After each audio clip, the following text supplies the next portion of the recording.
Bismillahirrahmanirrahim. Assalamualaikum warahmatullahi wabarakatuh. Selamat malam, Shalom, Om Swastiastu, Namo Buddhaya, salam kebajikan, dan salam sastra. Membaca beribu surat, antologi surat feminis dari Indonesia. Buku ini mengajarkan kita bahwa menulis meretas zaman, menulis mengingat sejarah, menulis surat, bertukar rasa, cerita, hingga mengupayakan pulih. Selamat datang di Festival Sastra Tadulako No Tutura. Mari mengenal Masyhudin Masyhuda, Sastra Membaca Budaya 2024. Bab buku Surat Menyurat Dokumentari 2021 Lintas Taut. Bagian 1. Iin Ainar.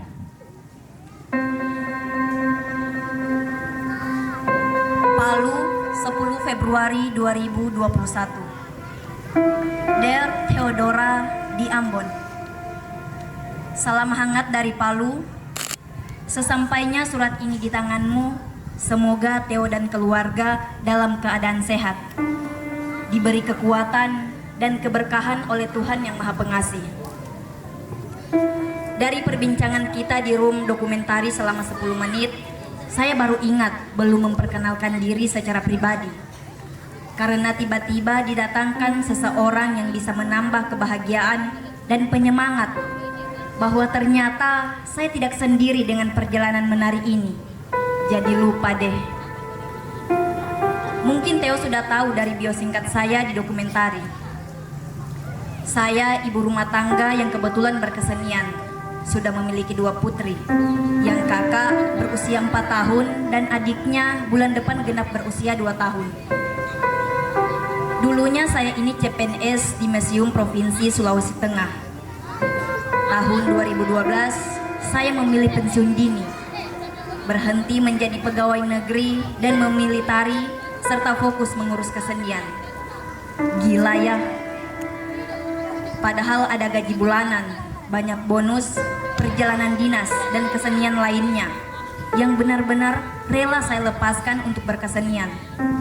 Dan lingkungan sekitar, khususnya para tetangga julid, mulai menyebarkan rumor. Berasa artis kampunglah saya kala itu menjadi bahan gibah. Namun, keluarga inti sangat tidak mempermasalahkan itu. Waktu berlalu, pernah terbesit, terasa sesal juga. Kok saya begini-begini aja di kesenian? Kenapa juga saya harus berhenti kantoran? Mulai memasuki fase di mana tidak ada gairah menjalani proses. Keuangan semakin menipis. Butuh proseslah saya melewati fase ini. Menguatkan diri sendiri karena ditari, kok merasa sendirian berjuangnya. Sampai saya memutuskan untuk mencari masalah bagi proses karya dan penciptaan tari saya. Saya mulai riset lagi, ke hutan lagi, ke gunung, menyisir pantai, masuk ke desa adat. Pokoknya sudah seperti ninja Hattori. Saya akhirnya mendapatkan rasa yang baru dari seorang Iin. Ya, that's me. Hingga pada akhirnya Yayasan Kelola menerima form saya sebagai salah satu penerima hibah seni karya inovatif di 2015. Saya merasa diapresiasi atas usaha saya sendiri itu. Saya mendapat support yang tiada henti. Bahkan saya tidak terduga mendapatkan pengakuan dari para seniman daerah saya. Dan saya pun mulai rutin membuka dialog-dialog singkat serta diskusi seni berbagai momen di Palu. Di tahun ini pula, akhirnya saya bergabung dengan Koalisi Seni Indonesia untuk menambah jejaring. Akan tetapi, setelah jalan saya mulus-mulus saja, oh, tidak semudah itu. Karena kerja saya di hibah seni, saya didemo sama pejabat. Kebalik, bukan seniman yang demo.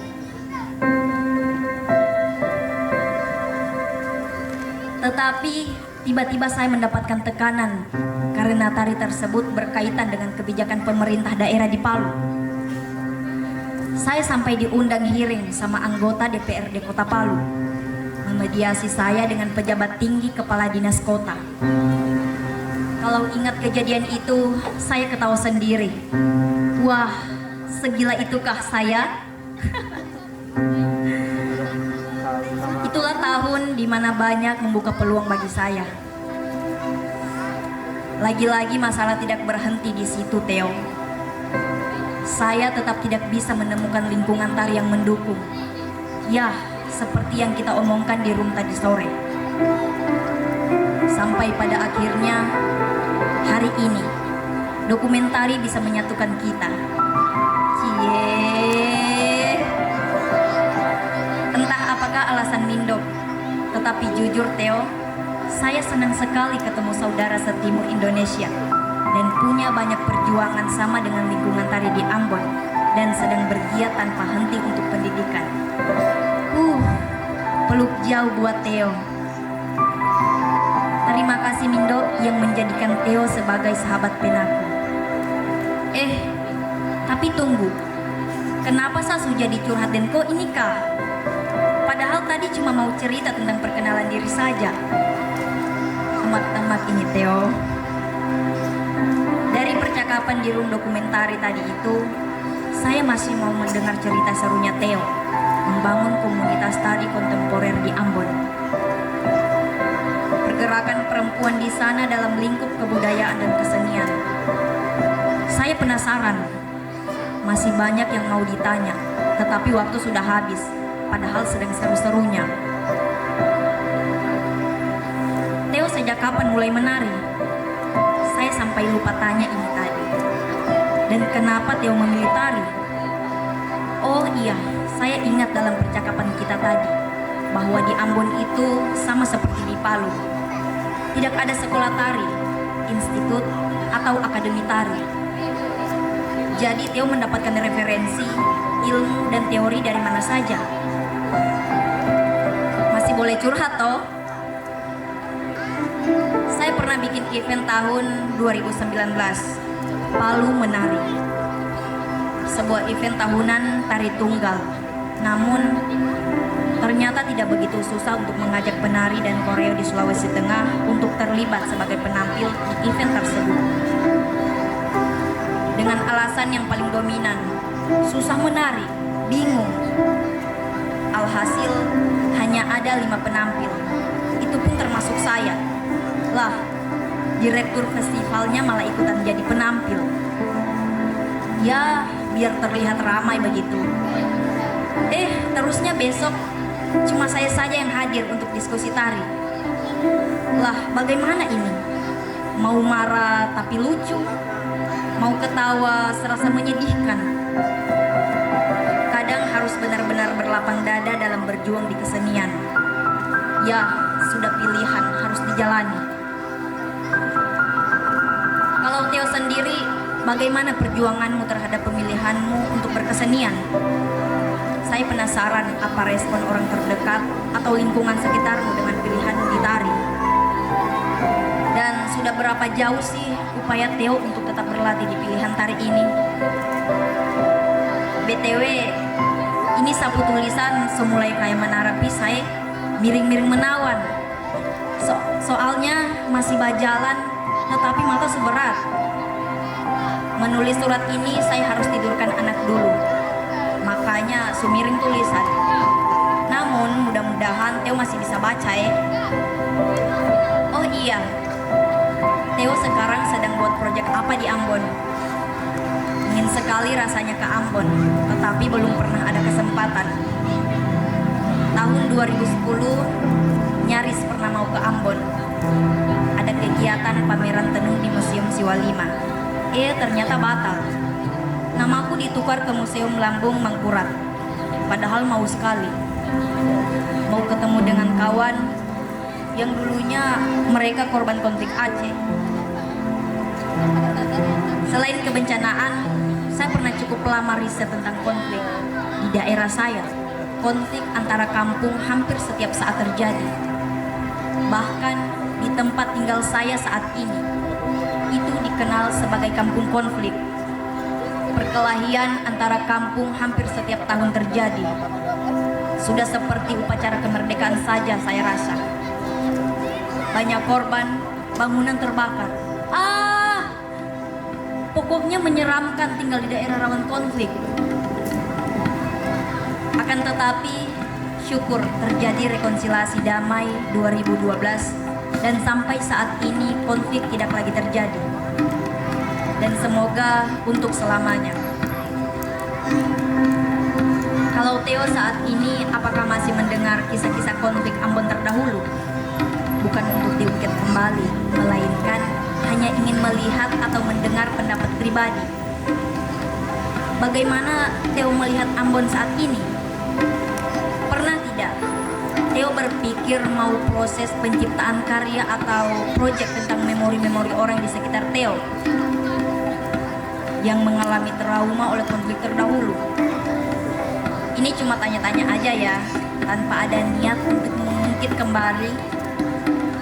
Karena saya rasa mengerjakan satu proyek tentang konflik daerah yang pada akhirnya saya menangis mendengar bagaimana mereka memaafkan untuk menerima ikhlas dengan segala yang terjadi. Apa ini seru kali ya kalau kita jadikan proyek kolaborasi? Wow. Theo suka makan apa? Saya harus tahu dong. Siapa tahu Mindok tiba-tiba mengundang kita semua secara offline. Kita bisa berpetualang, cari makanan yang enak-enak. Theo pernah merasa tertolak tidak? Bagaimana mengalami penolakan atas pilihan Theo menari? Kalau pernah, apa langkah Theo yang Theo ambil untuk penolakan itu? Dan ini penting. Pada siapa Theo mencari orang yang mendukungmu atas pilihan pada dunia tari? Agak kurang nyambung ya, dari soal makanan tiba-tiba tanya tentang penolakan. Soalnya mendengar kata penolakan itu bawaannya jadi pengen makanan. Oh iya, hampir lupa. Theo selama ini proses atau latihan tari itu punya ruang sendiri atau latihan di tempat tertentu, seperti taman budaya misalnya. Sulit tidak mencari ruang-ruang untuk proses kesenian di tempatnya Theo? Menyambung dengan penolakan tadi, apa pernah mengalami penolakan penggunaan ruang atau fasilitas untuk berproses? Karena di Palu, saya pernah mengalami itu. Latihan harus berpindah-pindah. Pernah malah dalam satu hari 3 kali pindah tempat latihan. Proposal peminjaman gedung untuk tempat latihan berujung pada penolakan. Inilah alasan kenapa saya dan suami menabung begitu giat untuk membangun ruang sendiri.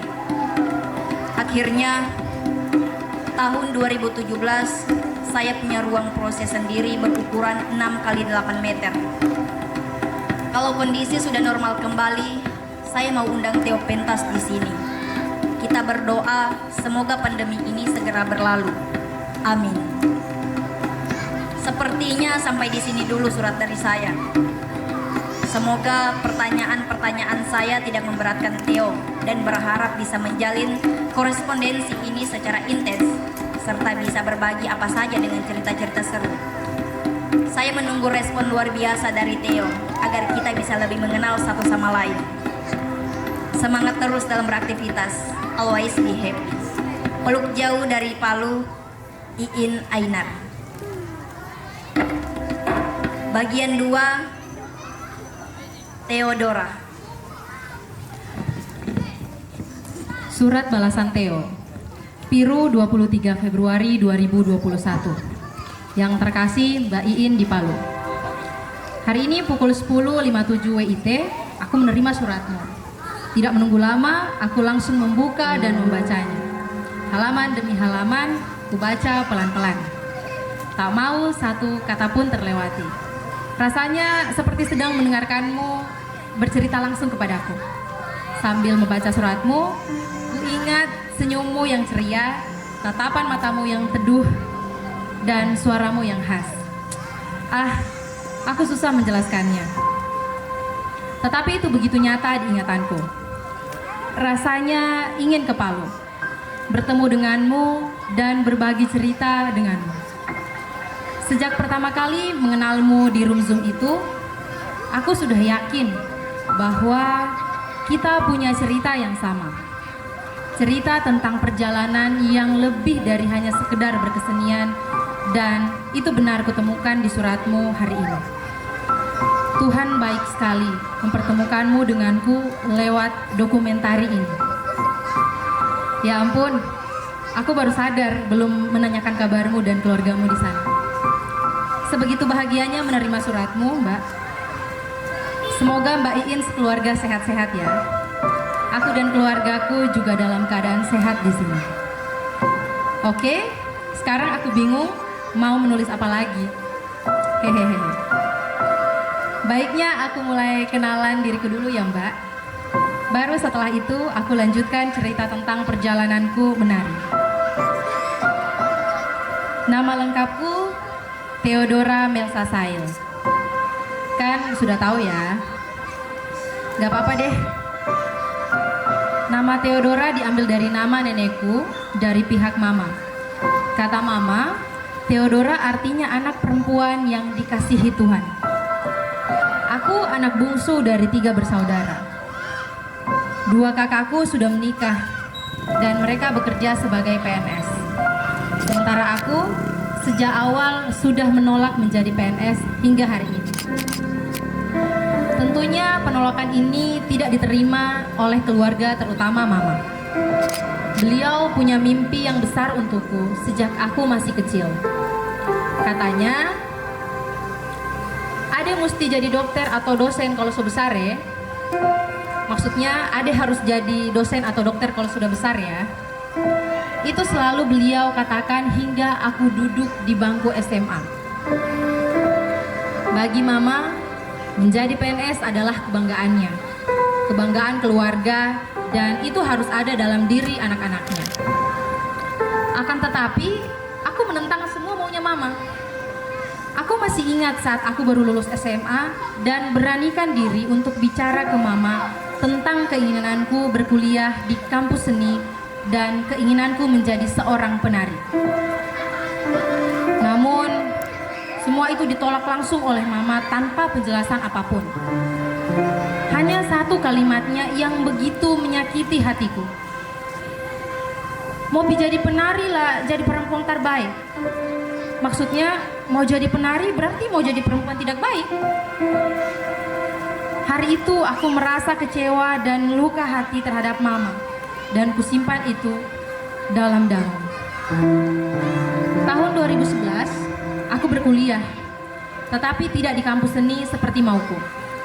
Aku berkuliah di Fakultas Keguruan Unpati, jurusan Bahasa dan Seni, prodi Bahasa Inggris, dan ini menjadi awal perjalanan menariku benar-benar dimulai. Tahun pertama berkuliah, sangat tidak mudah bagiku untuk menjalani semua itu.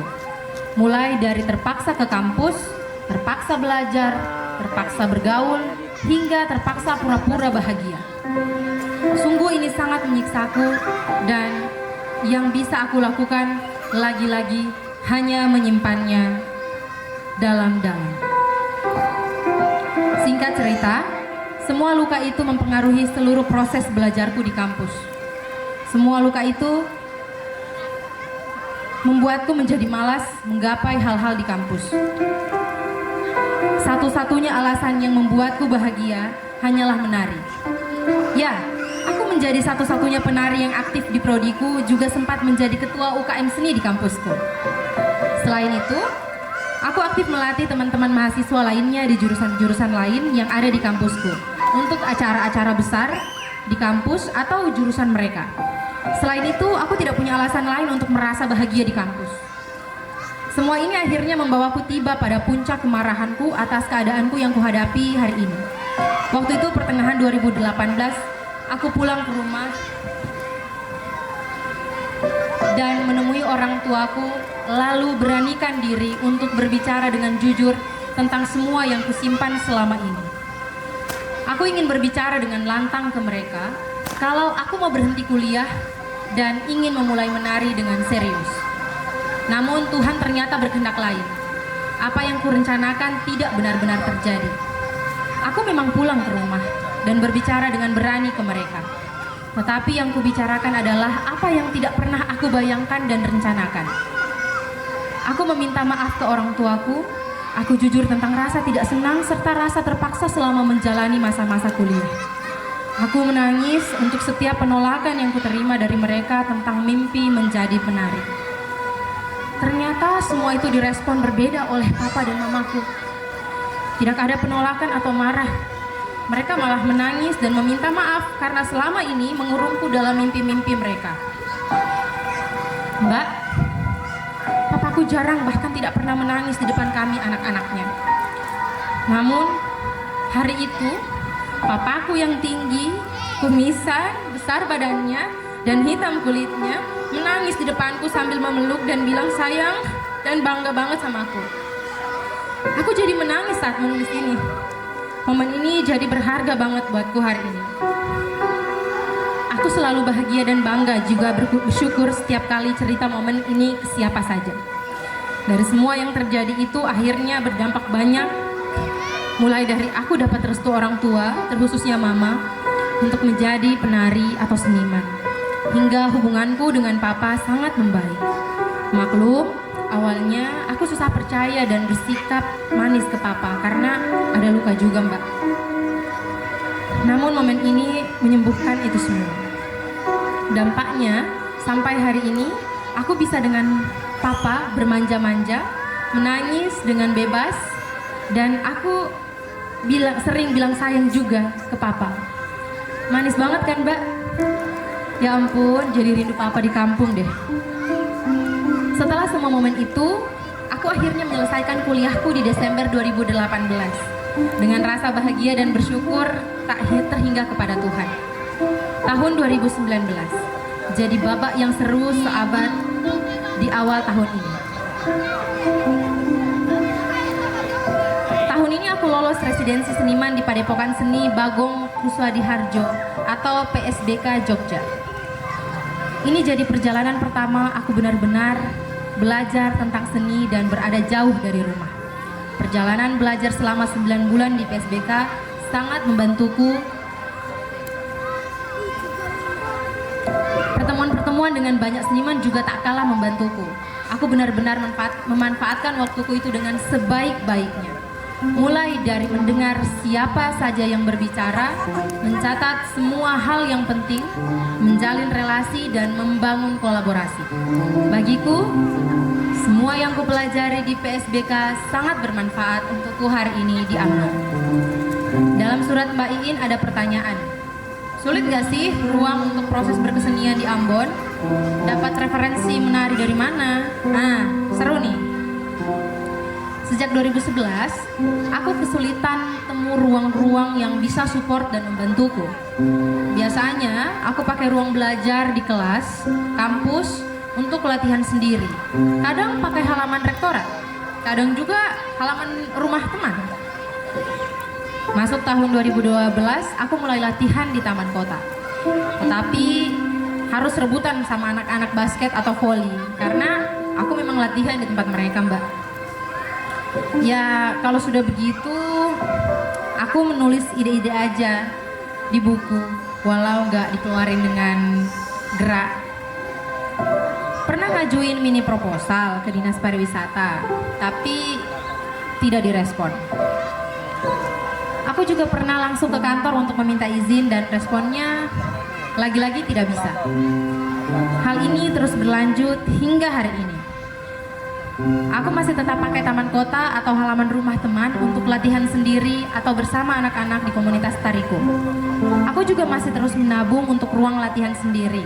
Amin. Walau keadaannya seperti ini, tetapi aku nggak pernah sekalipun berpikir untuk berhenti menari, Mbak. Aku tulus banget, cinta dan suka menari. Mau menangis. Maaf ya Mbak, aku orangnya memang emosional banget. Iya, walau nggak punya tempat latihan, masih nggak dipercaya sama banyak orang, masih menerima banyak penolakan, masih belum punya penghasilan yang tetap atau konsisten dari menari, tetapi aku nggak pernah mau berhenti menari atau menyesal memilih menari. Aku tahu Tuhan ciptain aku untuk jadi seorang penari sejak semula. Itu mengapa aku nggak mau khawatir yang lama untuk keadaanku hari ini. Sulit memang berkesenian di Ambon. Apalagi aku memilih tari kontemporer yang masih sangat awam untuk masyarakat di sini. Namun itu bukan berarti aku nggak bisa kan, Mbak? Aku pasti bisa lewati kesulitan ini, ya kan, Mbak? Kalau soal belajar menari dari mana, sejujurnya sejak kecil aku sudah suka menari. Mbak, ini sekalian menjawab pertanyaan Mbak tentang sejak kapan mulai menari. Lalu saat SMP kelas 9 mulai masuk sanggar seni tradisi hingga lulus SMA. Nah, 2011 aku mulai berpindah ke tari kontemporer. Awalnya aku tahu dari YouTube, karena di Ambon susah banget cari sanggar atau orang yang menarikan jenis tari ini. Akhirnya aku putuskan untuk terus belajar dari YouTube hingga sekarang. YouTube jadi guru pertamaku. Baru kemudian belajar dari ruang-ruang lain seperti dokumen tari ini. Aku pernah gak percaya diri awalnya saat ada yang tanya, belajar dari mana? Menari. Menurutku waktu itu belajar dari YouTube bukan hal yang benar dan gak bakal diakui sama siapapun. Namun saat merasakan sendiri bagaimana susahnya belajar sendiri, aku jadi lebih tahu menghargai apapun yang aku gunakan untuk belajar atau menemukan sesuatu yang baru, dan jadinya aku lebih bersyukur untuk itu semua. Hari ini aku jadi nggak malu lagi untuk ungkapin aku belajar menari dari mana. Aku juga aktif berburu workshop atau seminar-seminar seni, baik di Indonesia ataupun di luar negeri. Tetapi aku cari yang gak berbayar sih, Mbak. Dan puji Tuhan di tahun 2020 lalu